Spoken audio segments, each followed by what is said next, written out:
Morning, everyone.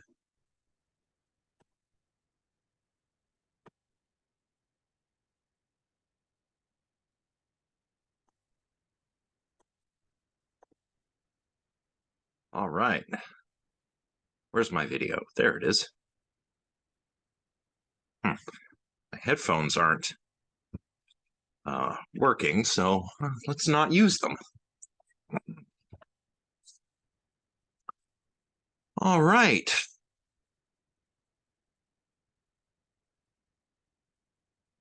So, let me see. Let's just share my screen.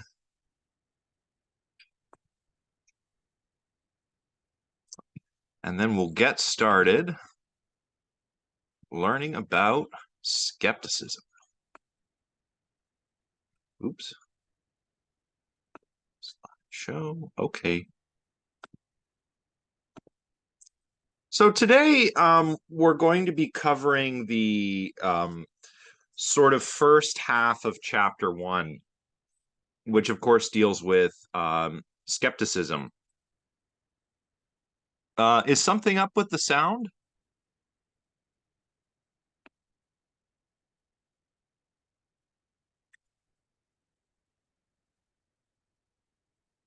Okay, for those who perhaps can't hear, I would double check your audio settings.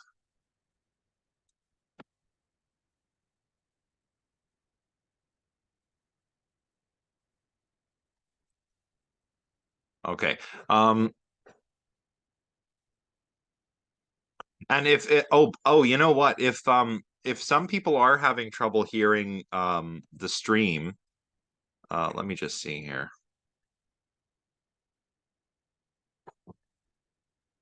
Yeah, I was about to suggest if you're using the Zoom client, switching browsers can help.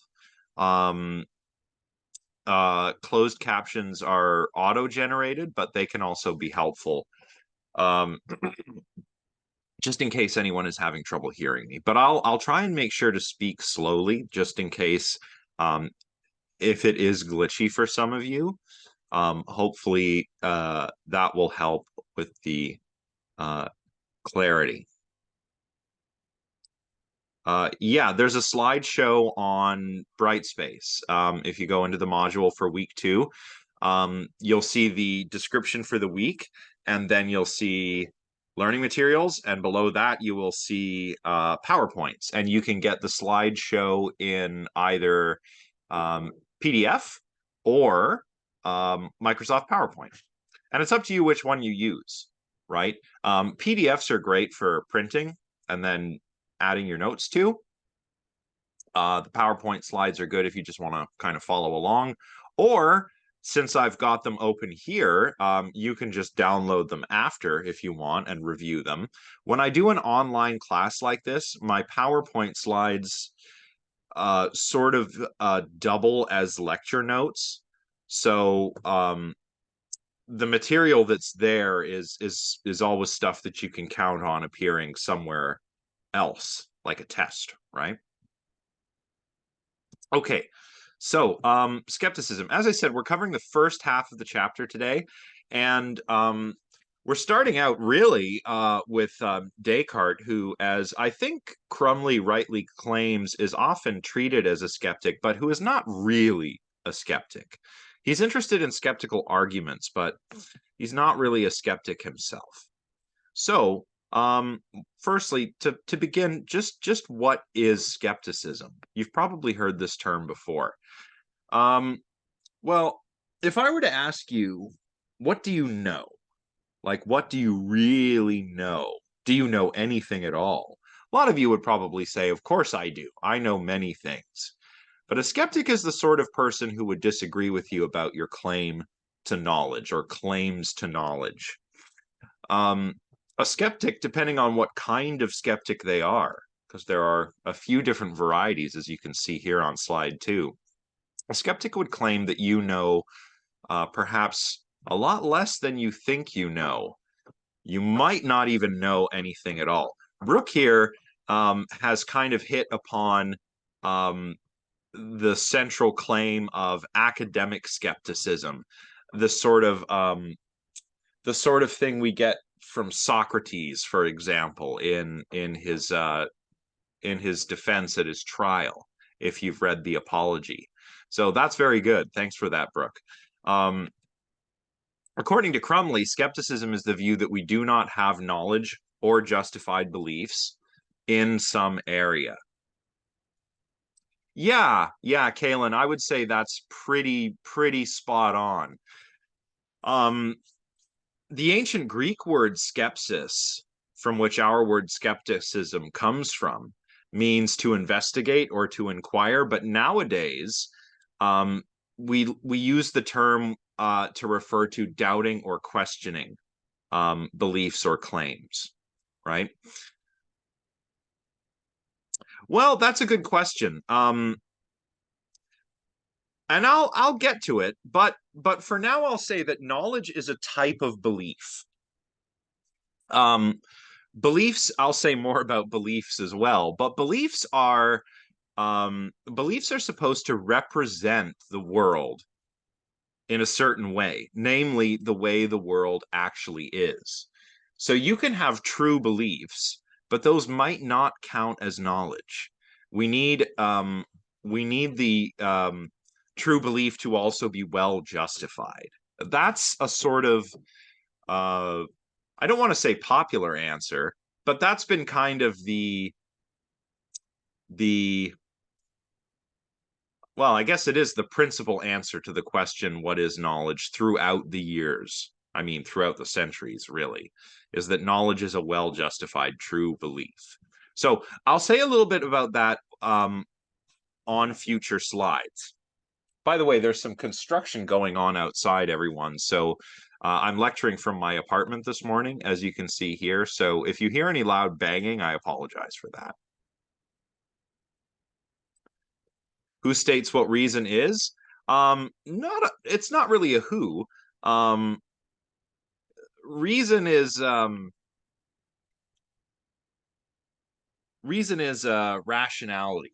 Reason is following the rules of proper reasoning, right? That's what reasoning is. There's a right way to do it. That's what I would say. So back to skepticism for now.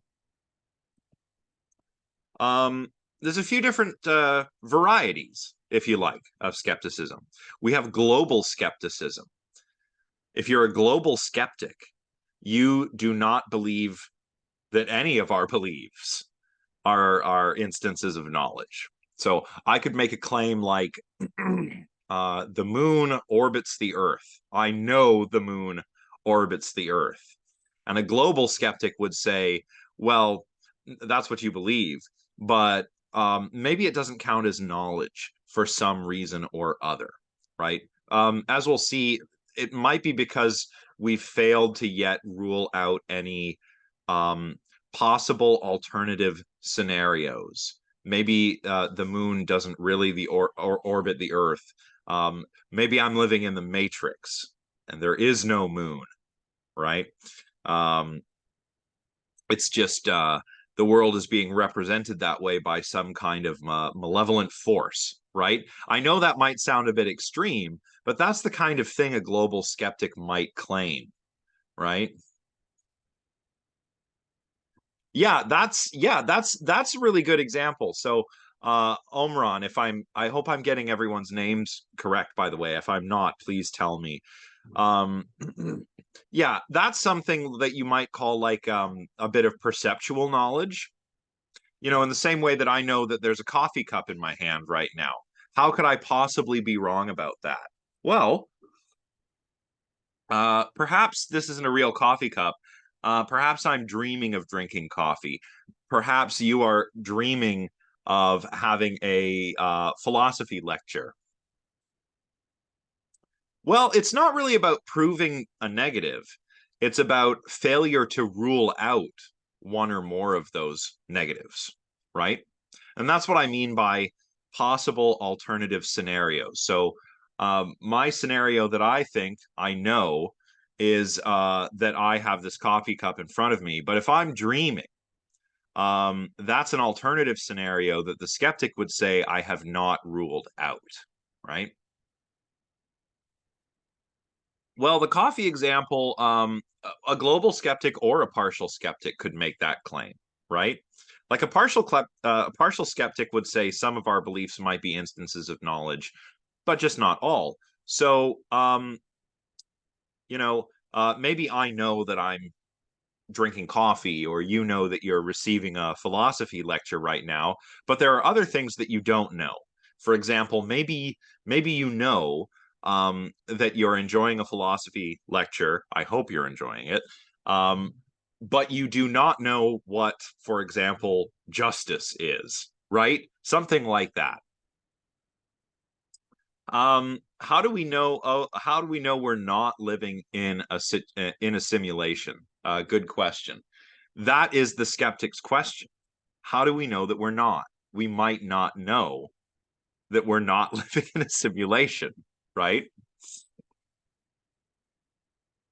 Let's go to the chat because it's getting lively.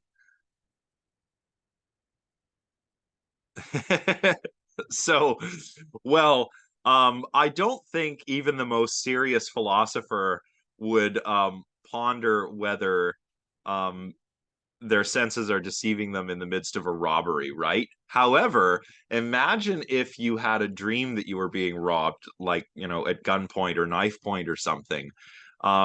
You would likely feel in the dream that this is a real thing that's happening to you. And you'd wake up and find that you were not, in fact, being robbed, but that you were asleep comfortably in your bed, right? Um, it's tricky. It's tricky.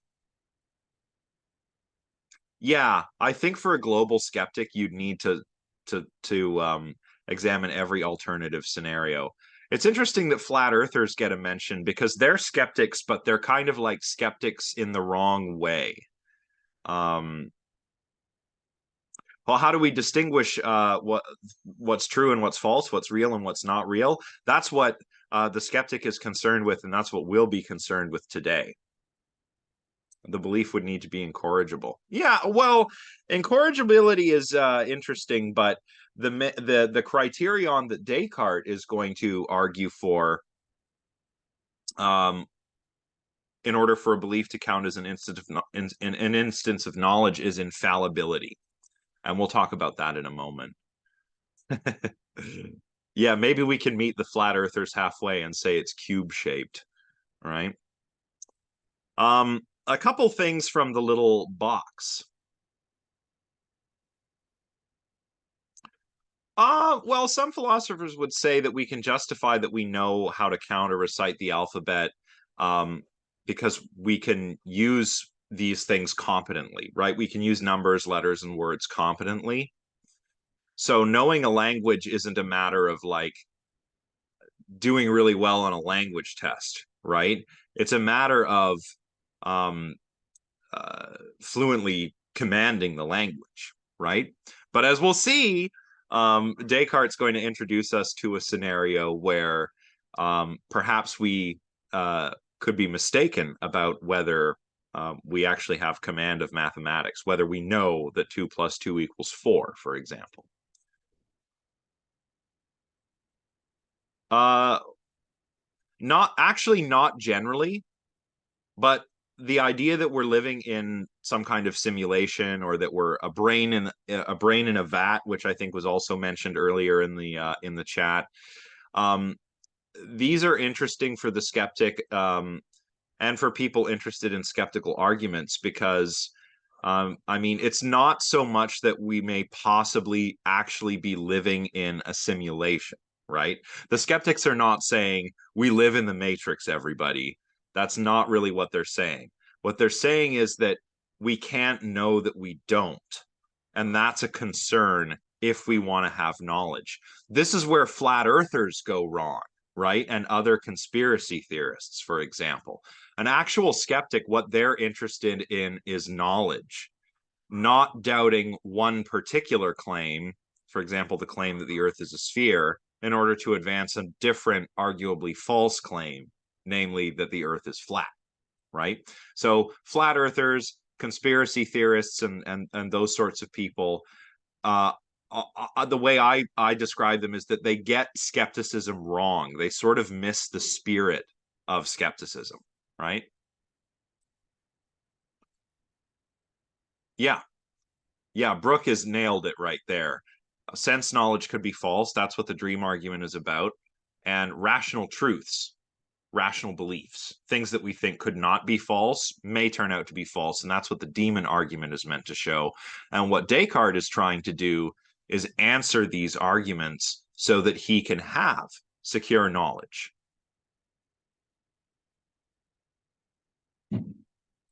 I would say that somebody like Descartes wants a middle ground. Yeah, go ahead. A proof that we aren't currently dreaming. What is that? Okay, so this isn't super great, but what I found is words don't work in dreams. It Mm-hmm. is nearly impossible to read while you're dreaming. Yeah, you're absolutely right. Uh, Not just dreams, but mechanical devices, light switches, numbers, clocks. And the reason why that is because when I'm awake, um, my experience comes from something outside of me. It comes from the world. So when I read a piece of text in the real world, that piece of text, oh, yeah, fingers and hands, that's a good one too. Um, yep, plugging your nose. Yep, exactly. Wow, you guys know a lot about lucid dreaming, I take it. If you're a lucid dreamer, you kind of already know, I suppose, some of the skeptics' concerns, right? Lucid dreaming is when you have a dream where you know that it's a dream. Do skeptics doubt the existence of other people? Um, yes, some of them do. In fact, Descartes was accused of this. He was accused of solipsism, the belief that you can only know that your mind exists, or that the content of your own, you can only know about the contents of your own mind, and that you can't know about other minds. He was accused of that because of these arguments that he put forward, but he wasn't trying to say that there's an evil genius, deceiving all of us. He rather wanted to answer the skeptical arguments so that he could be certain in his knowledge. Yeah. So, yeah, good one. That's a good one, Tiana. Thank you. So, but here's the thing about lucid dreams or regular dreams. They still don't answer the skeptic's question. You can say, I know that I'm dreaming um, because my hands look all weird, or I can breathe while my nose is plugged. Um, yeah, that's great in that one instance. But what a skeptic would say is that, well, it still shows that your senses can deceive you, because most of the time when you're dreaming, you are not aware that you are. So even if you can have the occasional lucid dream by testing your reality, the skeptic would say, well, that's great for you, but it still doesn't address our concerns. Yeah, because the origin of what's happening in the dream is internal to the dreamer, right?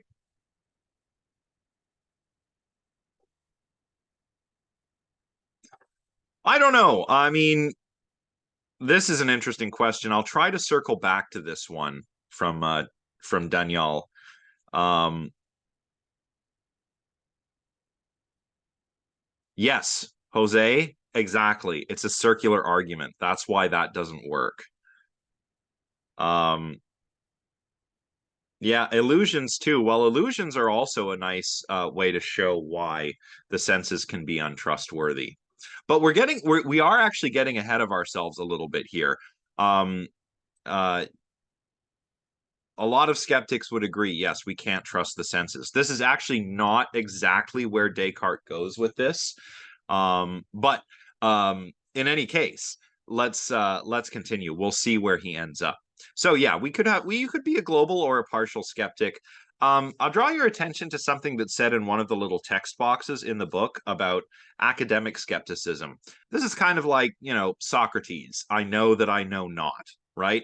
During Socrates's trial for impiety and corrupting the youth, um, people had basically accused him of being a sophist, a wise guy, a sort of professional wise guy. You know, the sophists would, especially the sophists of eristic, they would travel around ancient Greece and they would teach rhetoric um, to wealthy people who could pay the tuition. Um, but they, often were highly individualistic and highly relativistic, and they were seen by people in Athens, for example, as a sort of threat to the way things worked. Socrates was accused of being one of these. And he said, "Hey, I'm not a skeptic. I'm no sophist. I'm no wise man. Um, my friend went to see the oracle at Delphi, and you know what he told me? He said that oracle um, said I was the wisest of men. But when I heard that, I was like, what? What? No, I'm not. If I'm the wisest of men, Socrates says, it must be because I know that I know not." So that's like academic skepticism. The only thing we know is that we don't know. Then there's Pyrrhonian skepticism, named after Pyrrho, from a place called Elis, who lived from 360 to 270 before the Common Era. Pyrrhonian skepticism was chiefly advocated for by a Roman philosopher named Sextus Empiricus. And the idea in Pyrrhonian skepticism is that you want to live a happy life. You want to live a life full of eudaimonia, right? Flourishing. So what do? Well, you suspend your judgment or your beliefs. This is called epoche. You do epoche towards a proposition unless it's completely evident. That way you're not worried about what's real and what's not all the time, right? As it says in the book, we have to be content. The Pyrrhonian skeptic has to be content with mere appearances. The light's doing something interesting to my camera there. Yeah, it is a form of knowledge, but it's not a contradiction, because the claim of Socrates is that I only know one thing with certainty. Um, he's not saying I don't know anything at all. He's just saying I'm not the wise. If I am the wisest, it's because I understand where the limits of my knowledge are. Right. That's what Socrates meant by that. But if you're a Pyrrhonian skeptic, you can be happier, it is believed, if you suspend your judgment. You can, don't worry about it, right? It's okay if you don't know everything.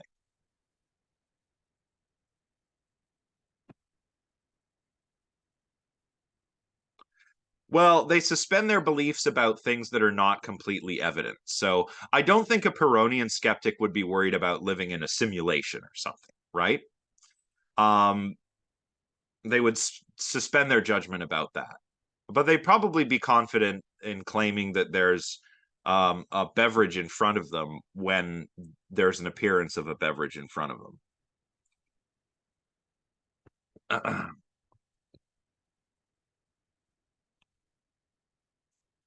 Proposition in philosophy is a sentence that describes something about the world. And it can take on a truth value. It can be true or false. Yeah. Yeah, Kalen, exactly. That's right. Yeah, I'd say so, but it's not really a paradox, right? Um, yeah. Don't worry about what you don't know. Don't worry that you're not certain about what you're not certain about. Yeah. Yeah, exactly. Don't worry about it. Now, Descartes was actually quite influenced by Pyrrhonian skepticism because it was kind of being rediscovered in Europe at the time. Descartes is an early modern philosopher. So we're coming out of the Renaissance. The Renaissance, we talk about the Renaissance like it just happened in Italy or something. I mean, there's the Italian Renaissance, which was like an art and culture movement, but um, all of this sort of started spreading throughout Europe, taking us out of the Middle Ages. Now, I say rediscovered in Europe. A lot of ancient Greek philosophy was rediscovered in Europe around this time. In Europe, It's not like no one else knew about it. In fact, the reason why it was rediscovered in Europe was because a lot of this work was being preserved and commented upon in the Islamic world before it wound up back in Europe, right? When Europe was in the throes of what used to be called the Dark Ages, over in the Middle East, you had the Islamic Golden Age, where that's where all the philosophy and science was happening. So some of those texts started to make their way back to Europe, and Descartes was influenced by Pyrrhonian skepticism. So how do we evaluate different beliefs? Well, we assign beliefs different epistemic status.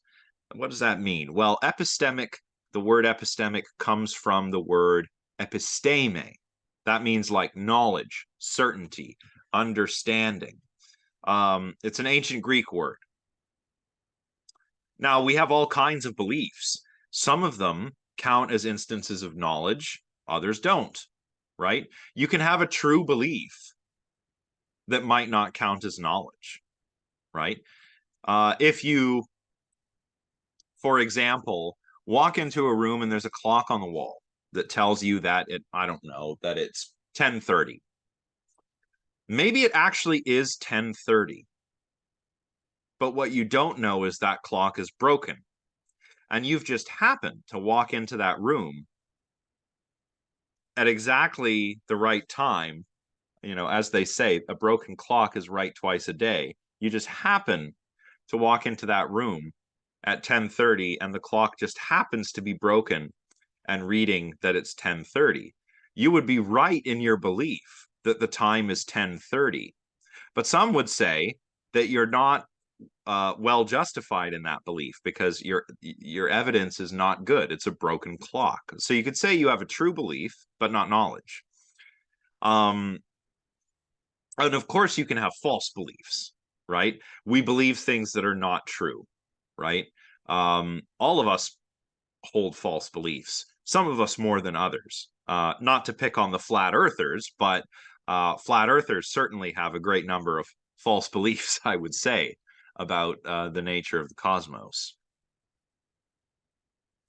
Yeah, it's good that you mentioned that. Like assumptions, you might make an assumption that turns out to be true, but it may just be a true belief and not knowledge, right? So we have these epistemic standards, and for a belief to count as knowledge or true belief or false belief, that means it satisfies or perhaps fails to satisfy some epistemic standard, right? Probably since Plato, knowledge is usually understood in philosophy as a well-justified true belief. As we get further into the course, we'll see that this might not be the best way to understand what knowledge is. But well-justified true belief means you have to have a true belief. So you believe in A is true, and you have good reasons for believing A. Your reasons for believing in A are well justified. A here is a proposition, which is a statement about the world that may be true, may be false, right? So what are beliefs? I haven't really said very much about what beliefs actually are. Beliefs, according to Crumley, are mental representations of the world.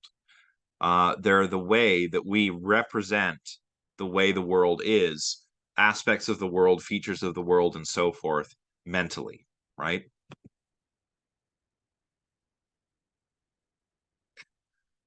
Well, who's to say what's a true belief or a false belief? It's not that there's a who that says, it's whether our beliefs match the way the world actually is, right? That's what determines whether we have a true belief or a false one, right? If you can tell what is a false belief and what is not, then you have knowledge which allows you to rule out the false belief. That's the idea, right? If you have a true belief, um, if you have true beliefs that are well justified and they allow you to determine what other beliefs may be false, then yeah, I'd say having a bunch of knowledge is a really good way to rule out nonsense, right? And this is, I think that nowadays, like when we talk about skepticism in terms of doubting claims, most skeptics are drawing on perhaps some kind of background knowledge. I mean, most good skeptics, most people who are doing it correctly, are drawing on some kind of background knowledge. Um, you know, at the height of the COVID pandemic, I saw more misinformation about vaccines than I've ever seen. The anti-vaccination movement really blew up during the pandemic, which is, unnerving. Um, Now there are those vaccine skeptics, right? Um, who might say, who might make claims about what the vaccine will or will not do. They're doing it wrong. Again, like the flat earthers. But somebody who has that expertise, that background knowledge, can use that knowledge to examine the claims of the anti-vax crowd. That's why I don't like to call them vaccine skeptics, because they're not doing skepticism the right way, right? Um, the actual skeptic in this case is the person who questions the claims of somebody like a flat earther or an anti-vaxxer, right? Um, I would say, well, some knowledge might depend in some way on other people. There's ways we arrive at knowledge like testimony, like I'm teaching you about philosophy right now. So a lot of what you're learning right now is just via my testimony, right? Um, I don't think that the accuracy of knowledge is different for each individual. Um, I mean, the number of their beliefs that count as knowledge, that might vary depending on one's ability um to do all of this. But epistemic standards, other people might endorse different epistemic standards than you. But what philosophers are concerned with is what are those epistemic standards which actually help us arrive at knowledge. Because if everybody has different criteria for knowledge, what we end up with is a sort of relativism. And we don't want that, right? A lot of people, I think, come into philosophy thinking that, well, we can't prove anything, so I can believe whatever I want. And philosophy is just kind of like flim flam or something in that way. No, we actually want to get to the truth, right? And the truth is the truth. It's not like everyone has a different one. There's the truth is the way the world actually is. And we want to get there. We want to understand that, right? Yeah, skeptics, well, yeah, some skeptics would doubt everything unless they could achieve certainty, right?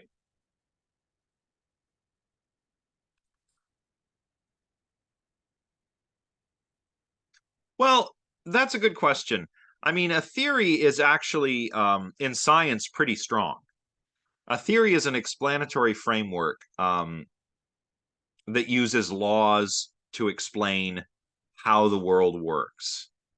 But theories, not all scientific theories become common knowledge, right? And theories can change. Theories can change. If you imagine the truth, uh, the truth is like probably somewhere we'll never actually get. Like perfection. I was watching a video about this chef, this Michelin star chef in his restaurant. And he said something like, we're never going to be perfect, but we're aiming for perfection. You're never going to get there, but you're always going to be better. That's what science is like. And that's what philosophy is like too. We're never going to understand the whole truth of the universe, but we can get closer and closer and closer. In order to do that, we might have to revise some of our scientific theories. And that's okay because we're making them better by doing that.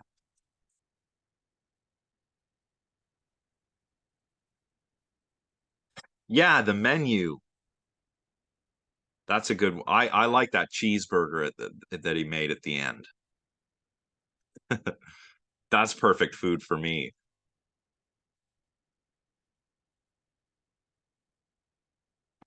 So, um, so a belief is a beliefs are mental representations. Um, well, that's what the demon argument is about, uh, or rather the dream argument, as we'll see. I'll explain. I'll explain. We'll get there. So beliefs are mental representations of the world. True beliefs represent things the way they are. My belief that I'm giving a philosophy lecture right now, or if I believe that it's raining, I have a true belief just in case it's raining. That's a bit of philosophy terminology for you, just in case. Philosophers will often, um, yeah, kitchen nightmares. Philosophers will often say things like, my belief that is raining is true just in case it actually is raining. That means that you have a true belief when it is the case that it's actually raining outside, right? Sometimes we also talk about beliefs in terms of propositional attitudes. These are attitudes that we can adopt toward propositions. And as I mentioned a moment ago, propositions are statements about the world, and they can take on a truth value. So they can be true or false. So if I have the belief that it is raining, what that means is that I believe the statement "it is raining" is a true statement. It really is raining. That sentence, that proposition describes the way the world is. Yeah, that's a good question, Tiana. So, what makes it a belief rather than faith? Faith is at least, and I'll try to give you the best explanation I can because I'm used to hearing about faith in sort of the context of discussion about religion, and I'm not a religious person, so I don't want to get this wrong. But faith, like religious faith, is belief in the absence of evidence. Um, that's that's sort of what that's sort of how I understand it. But maybe somebody else wants to offer their thoughts here. Kalen says faith is based off of the uncertain and belief is true or false. Well, um, I mean, faith, as weird as it might sound, faith, knowledge are both types of belief, right? Yeah, exactly. Faith, even if you can't prove it, you still believe it. So I would say belief in the absence of evidence. So, okay, um, just to clarify Victoria's concern. So, a proposition is a statement about the world. It is raining is a proposition. Um, a propositional attitude is a mental attitude we can take toward a proposition. Belief is one of those attitudes. So if I believe it is raining, that's because I have the attitude of belief when it comes to the statement, it is raining. There are other propositional attitudes. I could desire that it's raining. Maybe it's really hot out, and I'm like, oh boy, I wish we could get some nice, cool rain right now. I desire that the world is other than it is. I desire that it's raining when it's not currently raining. That's also a propositional attitude.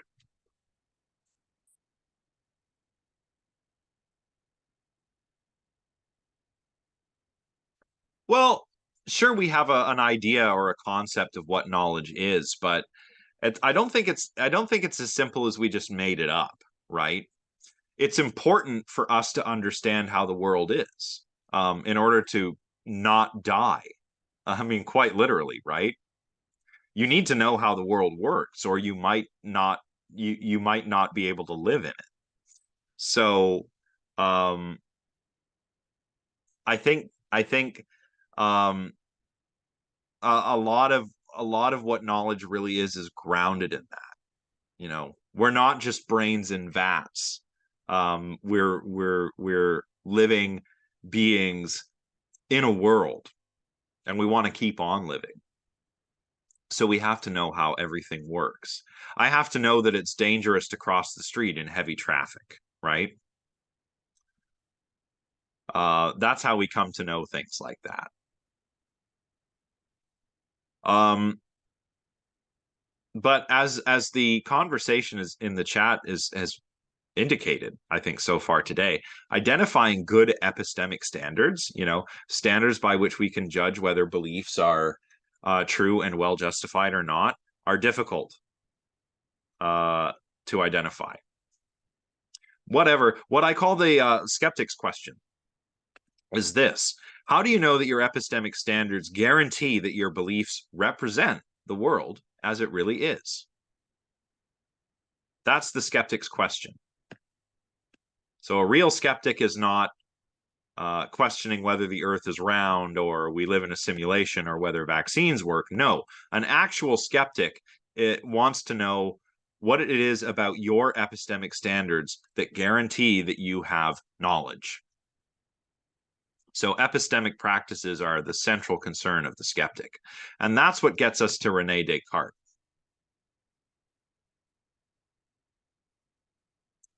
I don't know. I mean, some philosophers might characterize instincts as a kind of belief, maybe a kind of unconscious belief. I think it really depends on who you ask. I would be okay with saying that they are a sort of unconscious belief, a sort of mental representation about the world. Right? We all have a sort of folk physics, right? Folk physics. We're not all professional physicists, but we understand certain very basic physical facts about the world. You know, um, objects don't just fly up into the air, right? They tend to remain on the ground. If you hold an object up in the air, it will go down. If I throw a ball, right, I can kind of I'm not doing all the calculations constantly, but I can throw a ball such that you can catch it, right? That's folk physics. And we all sort of have that because our species evolved on the planet that it did and had to know how everything worked, right? So this gets us to Descartes. Some interesting stuff about Rene Descartes. He was born in 1596, died in 1650. So, oh, excuse me, not a very long life, really. But nonetheless, he's come to be known as the father of modern philosophy. Now, he was born in France. In fact, the town he was born in is now named Descartes after him. But he worked in the Netherlands for most of his life, and he was an initiator of rationalism, of modern rationalism.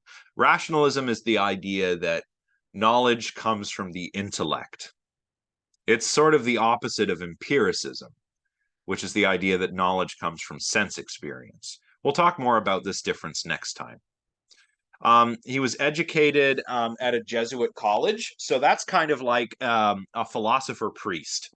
If you're a Jesuit, you're a Catholic priest who also does theology and philosophy. You're kind of like an intellectual priest. Descartes was very interested in natural philosophy. Natural philosophy is what they used to call science. Same thing, just doing philosophy about the natural world. It's what we call science today.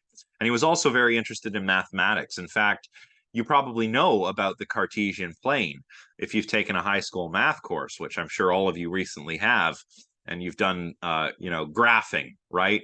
Get your graphing calculator out, y equals mx plus b, lines of best fit. That all happens on a Cartesian plane.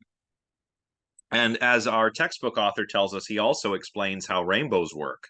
So that's pretty cool. He argued for something called substance dualism.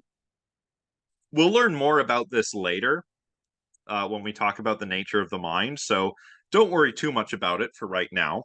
But it's the idea that the mind and the body are made of different substances. The mind is made of thinking substance or the soul, and the body is made of matter. You can if you want. There are some interesting little anecdotes in his life. For example, some of the anecdotes I like are his debates with Princess Elizabeth of Bohemia. Descartes is saying that the mind and the body are made of different substances. And Princess Elizabeth, who was a student of his, said, well, how does that work? How does a non-physical mind interact with a physical body? And Descartes sort of just said, well, it just does. And Princess Elizabeth didn't buy it. She said, well, that's silly. That's silly, Descartes. He died in 1650, only when he was 53. He was serving as the philosophy tutor of Queen Christina of Sweden.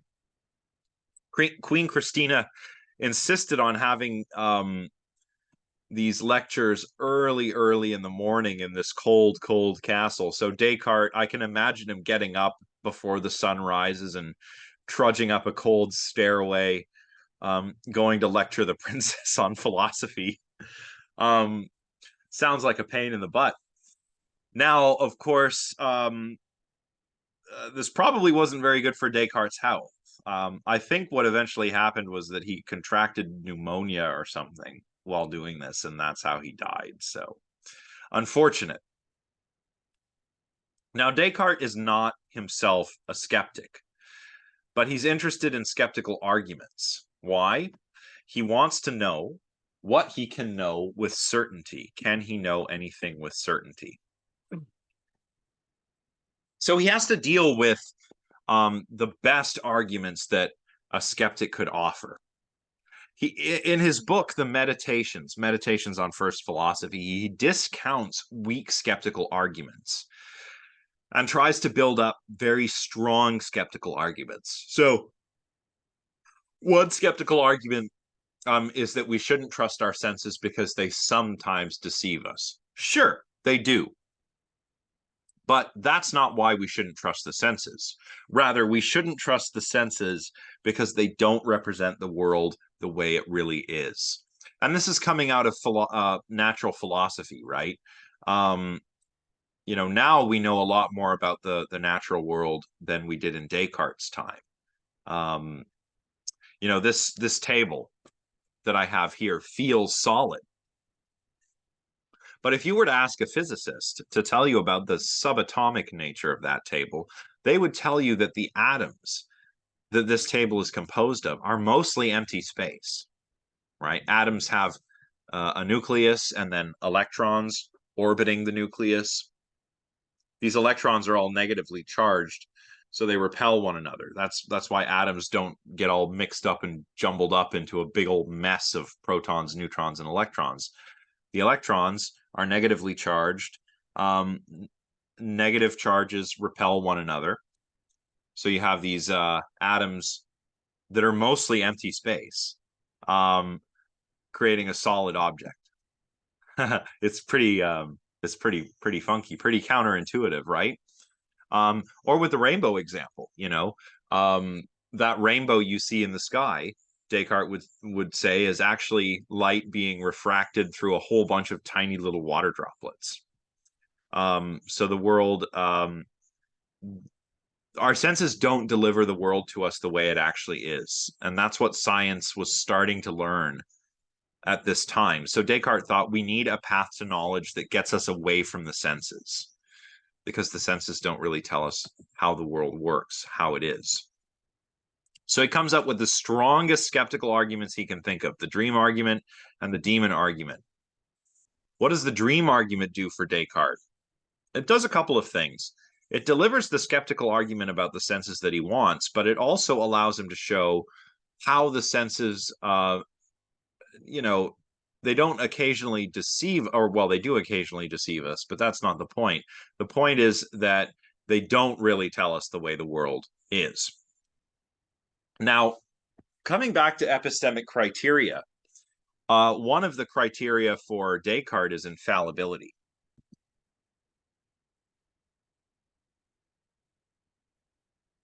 Well, maybe there's some future counterexample.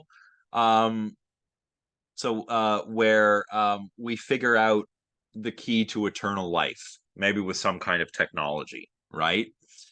Um, so this could be true now, but maybe one day it will not be true, right? So that's not a proof, but that is a counterexample to that. Yeah. So true beliefs count as knowledge if and only if. That's right. This isn't a typo. This is short for if and only if. It's similar to just in case. It's one of those bits of philosophical terminology that we use. So true beliefs count as knowledge if and only if it is impossible for us to be mistaken. That is, the belief cannot be false. There's other possible criteria. If you actually read the Meditations, one of the criteria that Descartes, or one of the words that Descartes uses, is indubitability, which means undoubtableness. There aren't any reasons to doubt the belief. But what Descartes actually means is infallibility. It's impossible for us to be mistaken. Yeah, I guess you would have to if you wanted to know what it is. If you wanted to know the truth of the claim, all living things eventually die, you would have to define what a living thing is, um, or what life itself is, which is something that's getting which is a good observation, but a little bit beyond the scope of our line of inquiry here. So there are other possible epistemic criteria. There's indubitability, there's incorrigibility. These are beliefs about which it's impossible to show the believer is mistaken. Um, again, I'm thinking of somebody who's like a conspiracy theorist. Those people are incorrigible because you just can't seem to show them why their beliefs are false, right? Um, that's what that makes me think of. Now, Descartes is looking for any reason he can find to doubt the accuracy and trustworthiness of the senses, um, to doubt that they show us, excuse me, doubt that they show us the world as it really is. So he wants to show us why we should be skeptical of what we might call a sensory belief or a perceptual belief. That's what the dream argument does for him. The sense experience and dream experience, after all, have features in common, right? We can see and hear and so on in dreams, but dream experiences aren't trustworthy. So maybe we should also be suspicious of sense experience as well.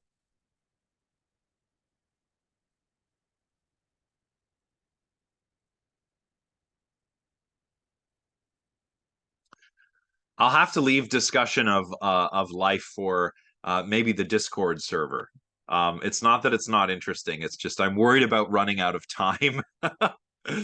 um, knowing your name be an example of an infallible belief. Um, Good question. Maybe. What if so the link for the Discord is actually in the course outline. Uh, what if, no problem. What if you were mistaken about your name, right? What if you suffered some kind of head injury and you got amnesia, so you forget? And then somebody tells you the wrong name, like, oh, he's awake. Welcome back, Bob. Now, I'm actually Josh, but I forgot my name.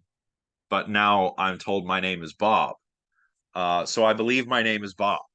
But my name is not Bob. There's one example, right? So, or maybe you never knew your full legal name, right? That's another possibility, due to various circumstances. So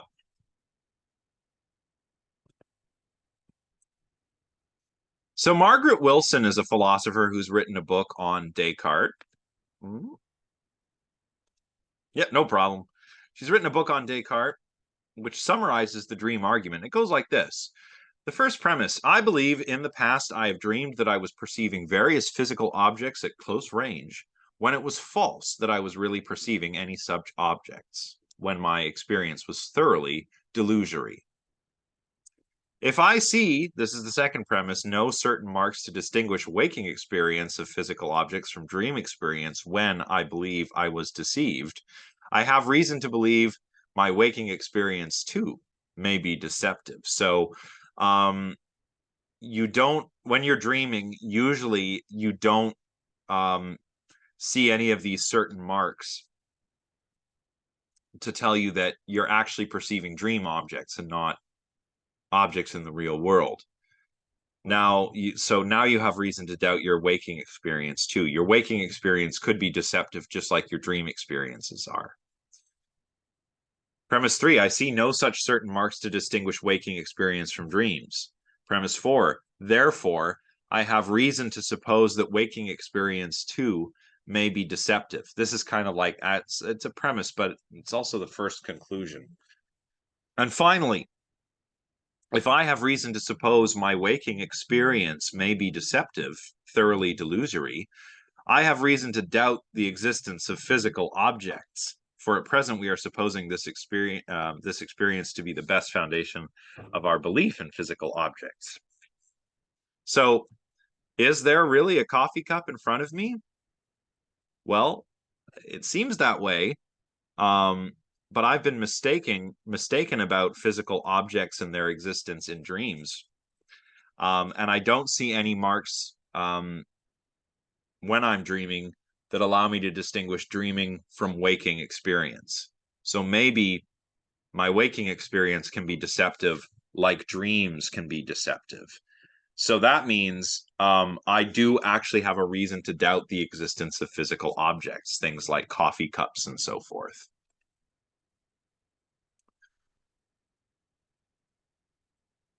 Well, you wake up, right? You wake up and you realize, oh, I wasn't really dreaming, or I wasn't really experiencing this object, right? But as we mentioned earlier, I'll probably skip this bottom part and get right to the really interesting question. Um, we doubt dream experiences because of our senses, right? We wake up, as I just said. Maybe I have a dream that I'm water skiing. That's my example that I came up with yesterday for this lecture. I'm having a dream that I'm water skiing. So I believe I'm water skiing, which means there's lots of physical objects around me. Water skis, a boat, a whole bunch of water, and so forth. So I believe that in those physical objects, that they're present. I'm not sure I understand the comment. Waking up isn't dreaming. Yeah, like when I'm awake, I'm not dreaming. There is a circular argument here, but it's to do with the senses. So, if I'm having this water skiing dream and I'm believing that the world is a certain way, and then I wake up and find that I'm lying in bed just sleeping in on a weekend. So my senses in the dream have told me that I was water skiing, but my senses in waking life tell me that I could not have been water skiing. Rather, I was sleeping in. But this doesn't work. Why? It's because we can't use the senses to verify the senses. As some of you said before, this is a circular argument, right? Why is it circular? Well, the reliability of our sense experience is exactly what is in question right now. So I can't use my sense experience to show that my sense experience is reliable, right? Think about it. How can I trust my sense experience? How do I know there's really a coffee cup here? Well, I see it. Well, okay, fine. But what we're after is not whether the coffee cup is really there. That's a little detail. We're after the big picture. how do you know you can trust your senses in the first place, right? It's a form of circular reasoning. And when we find circular reasoning in philosophy, that's a problem. It usually means we've committed an informal fallacy called begging the question. So, because it's the reliability of our sense experience that is at issue, I can't use sense experience to show that sense experience shows me the world the way it really is. And for Descartes, all of this is sufficient to rule out the claim that knowledge comes from sense experience. So, an empiricist philosopher like David Hume, who we'll talk about next time, would say that knowledge does come from the senses, but Descartes would say, no, no, that's not the case. Now, on to the demon argument.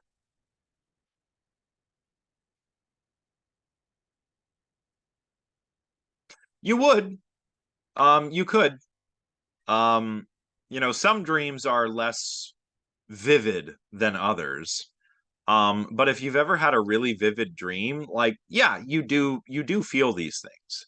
And that's because um the let's call it the neural machinery that represents the world when we're awake is the exact same neural circuitry used when we're dreaming. In fact, when you're in REM sleep and you're dreaming, your brain is nearly as active as it is when you're awake. The only difference, or one of the main differences, is that when you're dreaming, the prefrontal cortex is less active. The prefrontal cortex, incidentally, is a part of the brain that's used in like reasoning and critical thinking, which may be why we don't realize our dreams are so ridiculous, because that part of the brain is much less active when we're dreaming, you know. Um, but you would feel that's why, if you want to know when if you're dreaming, don't pinch yourself. Why? If you're in a dream and you pinch yourself, you'll just feel a pinch. So don't do that. Instead, look at a clock, look at your hands, try to read something, right? um so the demon argument is about showing why we should doubt rational beliefs. So Descartes dealt with sense experience and why it doesn't show us. Oh, interesting. Yeah. I try to walk through mirrors sometimes. Um, I don't think that's necessarily true because a lot of people, when they're like, say, having a lucid dream, they fly, right? But nobody's actually flown in real life. Um,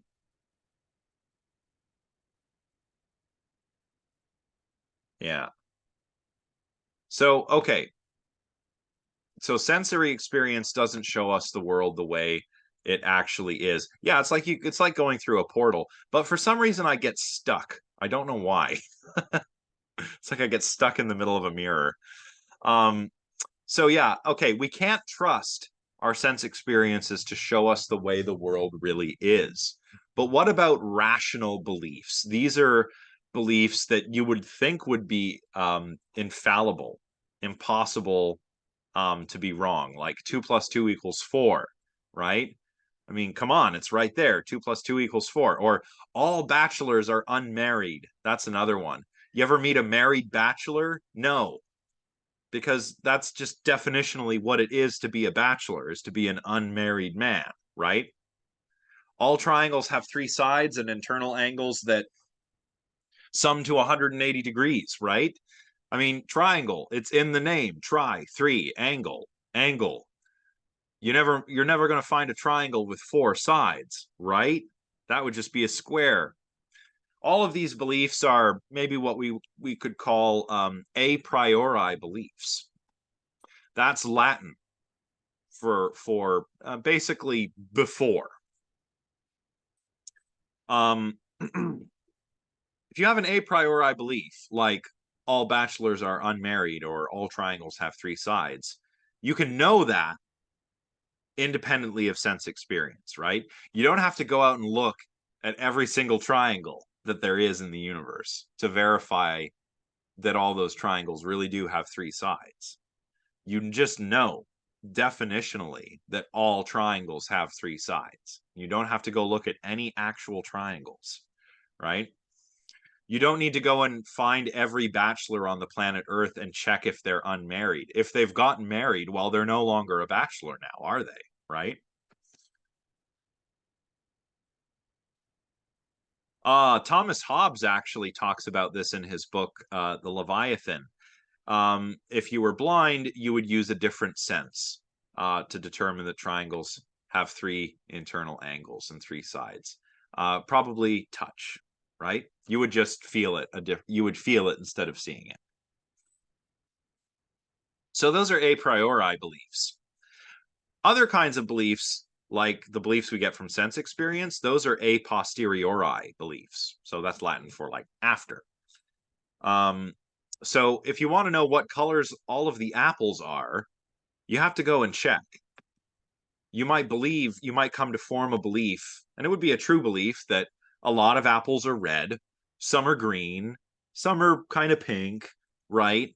But these are things that you can't know a priori. You have to actually go and look, right? Because it's an empirical thing. Rational beliefs are rational; they're a priori, right? How could it be possible to doubt that all bachelors are unmarried, or 2 + 2 = 4, or all triangles have three sides and internal angles which sum to 180 degrees? Well, Descartes has a really interesting scenario. And if you've seen The Matrix, you probably kind of have a similar thing in mind. So think of the movie The Matrix, where Neo, our main character, thinks he's living in the real world, but he's actually living in the Matrix. He's being deceived by a supremely malevolent force. In the movie, it's a bunch of artificial intelligences. But for Descartes, the malevolent force is a demon or an evil genius who is supremely powerful and can cause us to believe things that seem obvious, but which are actually false. So just like Neo, who thinks he's living in the real world and thinks he knows what steak tastes like, or where the best noodles are or something. Notice there's also, also the arguments against for sense experience also feature here in this example, right? There is no spoon, to quote the movie. I mean, I by now this film is like pretty old. Has everyone seen it? I should make sure that you've all actually seen it. Okay. Oh, good, good, good. Only the first half. Oh no. Okay, good, good. Excellent. So a good number of you have seen it. Yeah, I guess like Dylan says, even if you haven't seen it, it's so ingrained in popular culture that even if you haven't seen it, you kind of know what it's about. Oh, great. That's a great way to watch it, is for your philosophy class. So, okay, so a bit of extra homework. At some point in this term, if you have not seen The Matrix or you haven't seen the whole film, watch The Matrix. Okay? Homework. Movies are perfectly legitimate homework. When I was doing my master's thesis, which was about social robots, things like, the uncanny valley, the Turing test, things like this. The first bit of homework that my graduate supervisor assigned me was to go and watch the movie Blade Runner, right? So totally legit. So if you haven't seen The Matrix, you should see it. Also Blade Runner, while you're at it. Great food, great movie. Anyway, so like when Neo is yeah, it's a great movie. And the new one, the 2049, is very good as well. So, think of the spoon scene in The Matrix. Um, I'm not sure. I actually have it on DVD, but it's got to be streamable somewhere. Check around, Netflix, Amazon Prime, whatever you've got. It's got to be somewhere. So, when the spoon bending scene in the Matrix, right? Um, Try and realize the truth. There is no spoon. Neo sees the spoon in front of him. There is no spoon. So it applies to sense experience, but an evil demon like the one Descartes has in mind could deceive us about even rational truths. This is how Crumley breaks it down. I have some beliefs that are compelling, but it's possible that an evil demon intent on deceiving me could be the causal source of these beliefs. And if the origin of the beliefs is sufficiently deviant, then the beliefs are false. So if the origin of my belief that all triangles have three sides is from this evil demon, then the beliefs are false. And I can't rule out the evil demon scenario because the evil demon could be making me think that that scenario is ridiculous when in fact it's exactly what's going on. Hence, it is possible that the origin of the beliefs is sufficiently deviant. Hence, it is possible that the beliefs are false. Hence, I do not know. Ah, so what do we do? I mean, Neo could take the red pill, and which allows Morpheus and Trinity and all those people to find him and get him out of the Matrix. What do we do? What's our red pill? And by the way, um, yeah, demon scenario. Well, that's not explicitly what it's for, but it could, right? The dream argument is supposed to show that the existence of physical objects is doubtable, but the same works for the demon argument. And the Matrix encompasses both. Like the Matrix, you have this supremely malevolent force, the machines who have all the people in the Matrix, um, which is a world that full of physical objects which don't really exist, right? Like when Cypher's eating the steak in the restaurant, and he's like, "I know this steak isn't real, but it tastes delicious." But it's just the Matrix hitting certain switches in the brain, making him think he's eating a delicious steak, right? Um, why would an evil demon want to deceive us? Because he's evil, right? I mean, really, this is just an argument for argument for it's for the argument's sake that the demon is evil. Like you can't rule out that there's this evil demon who's deceiving you about obvious things like triangles have three sides. Yeah, what beliefs are ever true? Well, Descartes found one, or he thinks he did. Here's what he says at the beginning of the second meditation. I was persuaded that there was nothing at all in the world, that there was no heaven, no earth, that there were no minds nor any bodies. Was I not then likewise persuaded that I did not exist? Not at all. Of a surety, I myself did exist, since I persuaded myself of something. But there is some deceiver or other, very powerful and very cunning, who employs his ingenuity on deceiving me. Then without doubt I exist also if he deceives me, and let him deceive me as much as he will. He can never cause me to be nothing so long as I think that I am something.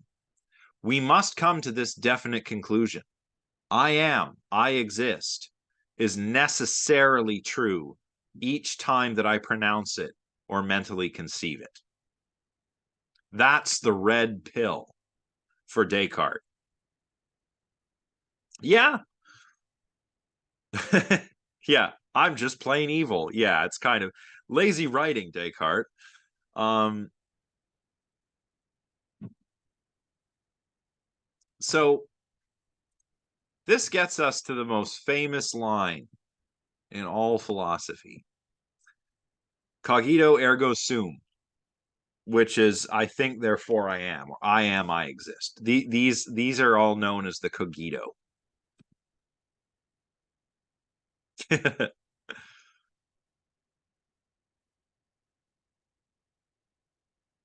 So what does it mean? Descartes is saying the one thing I can be certain about is that I exist. This demon could fool me about everything about triangles having three sides, about 2 plus 2 equaling 4, right? He could make me believe that those are true when actually those are false, and he could make it seem that they're obviously true when in fact they're false. But the one thing this demon could never do is deceive me about whether I exist. Because the fact that I'm being deceived means that I exist. So the one thing that Descartes can be certain of is that he exists. That's the epistemological foundation upon which Descartes will later build back up his other beliefs. I say this is his red pill. You know, in the movie, Neo takes the red pill, which wakes him up. He's pulled out of the matrix and he sees the real world. I kind of hate how this has been appropriated by conspiracy theorists, right? Yeah, if you can process your own, it's not just that you mentally process your own existence, but even if you're wrong about everything, Descartes thinks you can't be wrong about the fact that you exist. You know, even if you're being deceived, there must be somebody being deceived by the evil demon. So you know you exist, and he can't deceive you about that, right? It's just that proposition, I am, I exist, or I think, therefore I am. It's a proposition, it's a statement about the world that is true whenever Descartes utters it or thinks it, right? Because even if he's wrong about everything else, um, he can't be wrong about that. Because, like I said a moment ago, even if the demon deceives him about absolutely everything, the demon cannot convince Descartes that he does not exist because, you know, there needs to be somebody to convince that they don't exist. That someone has to exist in order to be convinced that they don't exist. You see what I mean? So it's an impossibility that Descartes has identified. Well, convincing him that he exists, but then he exists, right? That's what Descartes is saying. Like, if I didn't exist, no one could convince me that I didn't exist if I already didn't exist, because I wouldn't exist, right? You guys see what I mean?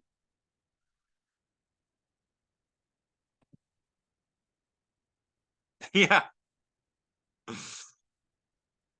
Yeah, there has to, yeah, Jose is exactly right. It's got to be someone there to fool to begin with.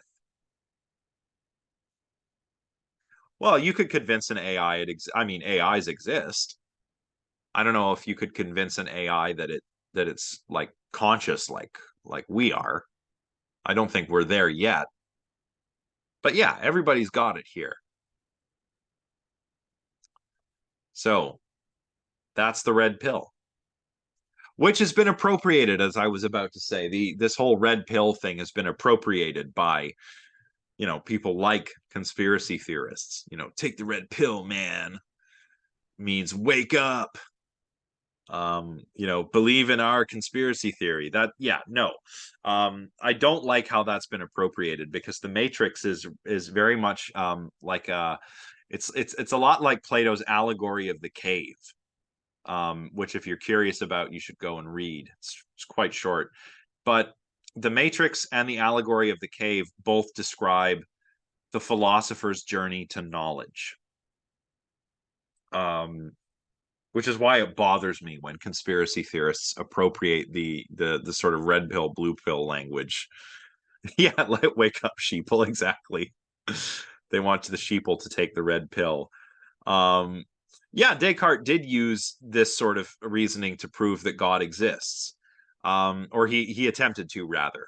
Um, Now that he has the foundation, the cogito, he can build up his other beliefs again. You know, that there is a world out there, that God exists, and that there are minds and bodies, and these things exist. He does try to do that, absolutely. And we'll return to this sort of stuff, you know, as we get to the end of the course. Okay, we've only got about a minute left. We might go a couple minutes over. I really want to finish the slides. Um, we could ask, as Crumley does, whether infallibility is really the best epistemic criterion. Is it necessary and sufficient for knowledge? I mean, interestingly, because of his education and his own religious beliefs, Descartes is borrowing this idea of infallibility from Catholicism. The idea of papal infallibility. The Pope can't be wrong about anything. I think in Descartes' time, the Pope was just always right, because the Pope is taken. If you're Catholic, you believe that the Pope is God's representative on earth, the leader of the church, and sort of like the representative of God. He's the latest in that line of apostolic succession, which goes all the way back to Jesus's disciples, right? But the idea of infallibility was starting to be questioned around this time, thanks to people like Martin Luther. He nails his 95 theses to the wall of the church.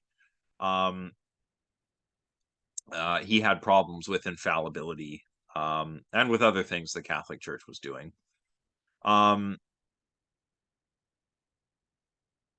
Cartesian skeptic, somebody who's using these kinds of arguments to try and be certain about what they can or can't know, would be right when they claim that infallibility is sufficient for knowledge. That means that if you have an infallible belief, that's enough to count as knowledge.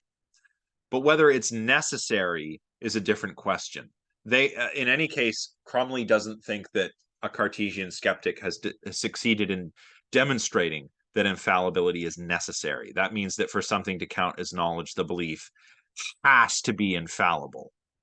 That's not clear, right? These are folks called fallibilists, right? Someone who believes that maybe infallibility is not necessary for knowledge. Sure, if you have an infallible belief, great. That's sufficient for knowledge. You have knowledge. But all the beliefs you count as knowledge don't have to be infallible, right? So infallibility is sufficient, but it's not necessary for knowledge. And a fallibilist further thinks that we can have knowledge even if there's a possibility that we're mistaken. So they would claim that whatever epistemic standards we're using, they only need to rule out relevant alternative scenarios, not every possible scenario. We definitely don't have time to come up with examples, but just take the claim that we live in a simulation. What's the best explanation for the world I'm experiencing right now? Is it that everything in this world actually exists and affects my senses in some way, which eventually results in this sensory experience that I'm having, which allows me to form beliefs? Or I live in the Matrix? Well, the best explanation, given the evidence I have, is that there is an external world out there, not that I live in the Matrix, right? Yeah, if you have to go, absolutely.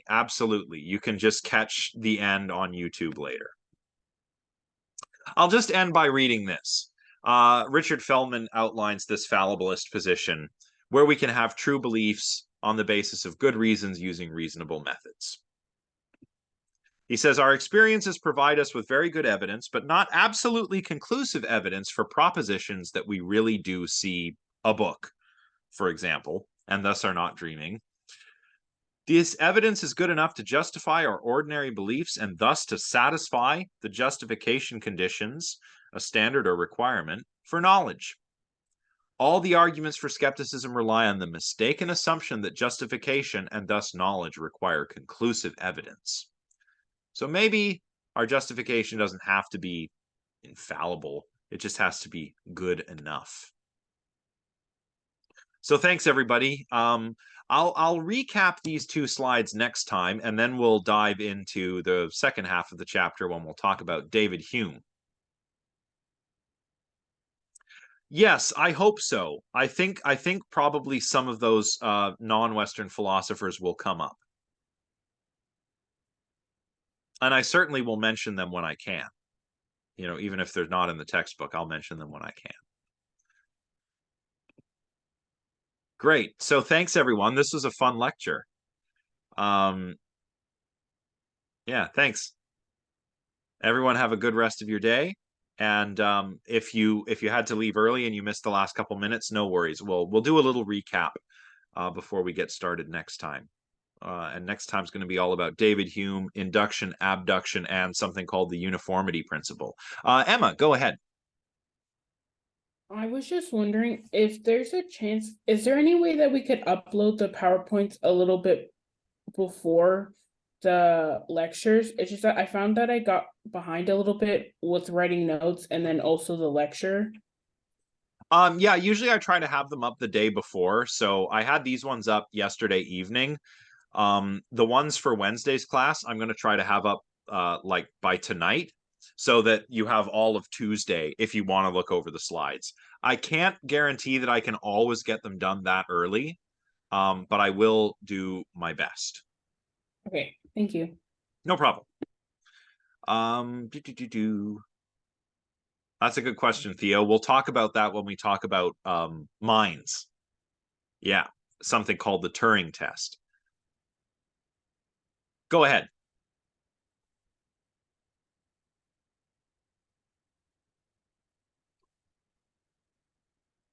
Hi, Prof. Hello. Hi, Prof. Thank you for your great lecture today. I just have a question because I have gone through the textbook. So I have a question about what is different between logically possible and physically possibility.